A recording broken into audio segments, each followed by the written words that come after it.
I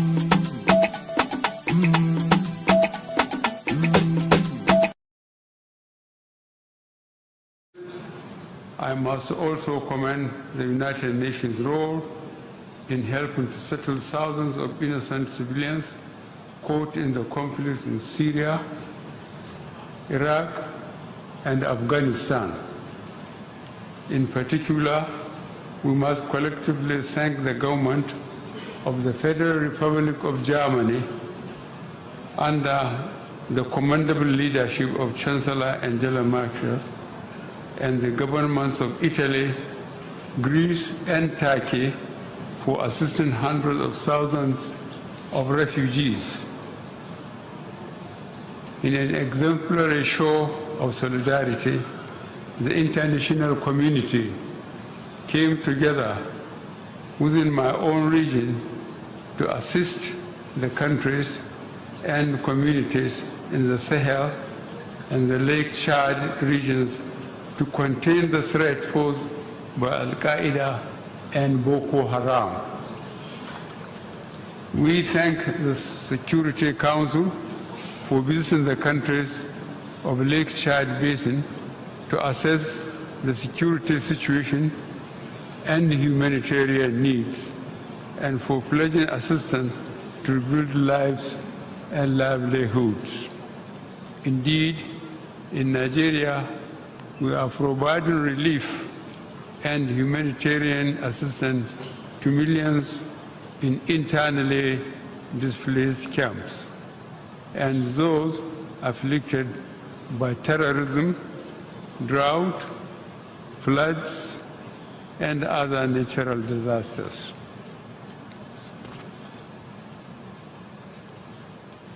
In the last year, the international community came together to focus on the need for gender equality, youth empowerment, social inclusion, and the promotion of education, creativity, and innovation.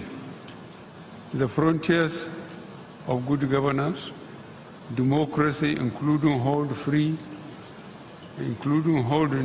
free and fair elections, and the enthronement of the rule of law are expanding everywhere, especially in Africa. Our faith in democracy remains firm and unshaken. Our regional organization, ECOWAS, came together to uphold democratic principles in the Gambia as we had done previously in Côte d'Ivoire.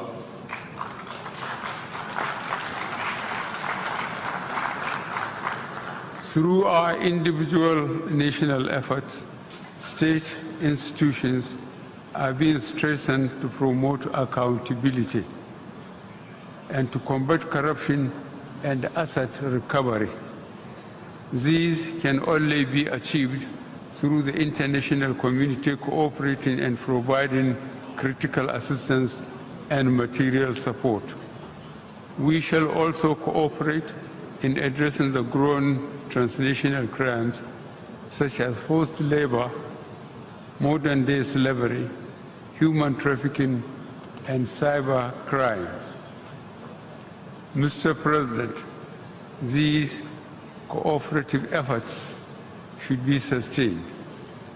We must collectively devise strategies and mobilize the required responses to stop fleeing ISIS fighters from mutating and infiltrating into the Sahel and the Lake Chad Basin, where there are insufficient resources and the response capacity is weak. This will require strong United Nations cooperation with regional organizations such as the African Union in conflict prevention and management. The United Nations should continue to take primary leadership of the maintenance of international peace and security by providing in a predictable and sustainable manner adequate funding and other enablers to regional initiatives and peacekeeping operations authorized by the Security Council.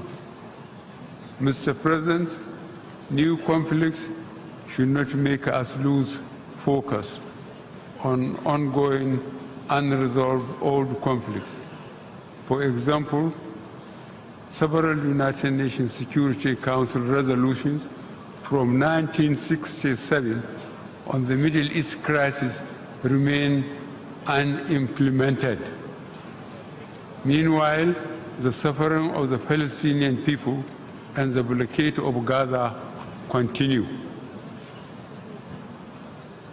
Additionally, we are now confronted by the desperate human rights and humanitarian situation in Yemen, and most tragically in the Rakhine state of Yemen.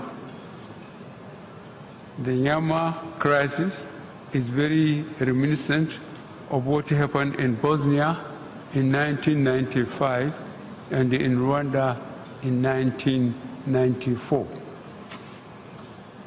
The international community cannot remain silent and not condemn the horrendous suffering caused by what, from all indications, is a state-backed program of brutal depopulation of the Rohingya inhabited areas in Myanmar on the basis of ethnicity and religion.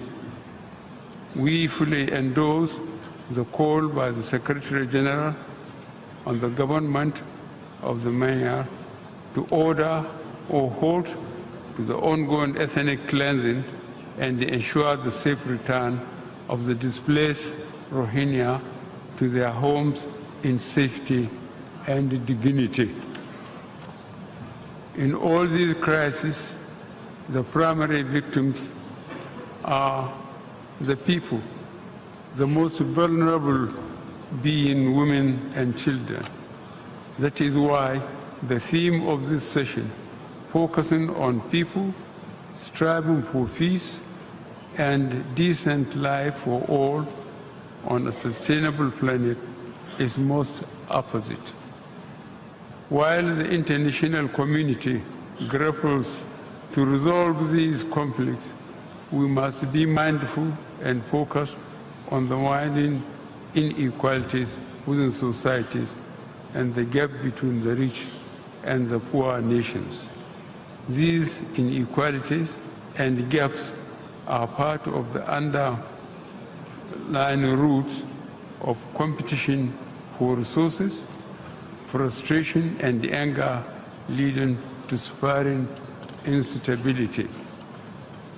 The most pressing threat to international peace and security today is the accelerated nuclear weapons development program by North Korea. Since the Cuban Missile Crisis of 1962, we have never come so close to the threat of nuclear war as we have now. Mr. President, Nigeria proposes a strong United Nations delegation to urgently engage the North Korean leader. The delegation, led by the Security Council, should include members from all the regions. The crisis in the Korean Peninsula underscores the urgency for all member states, guided by the spirit of enthroning a safer and more peaceful world, to ratify without delay the treaty prohibiting nuclear weapons, which will be open for signature here tomorrow.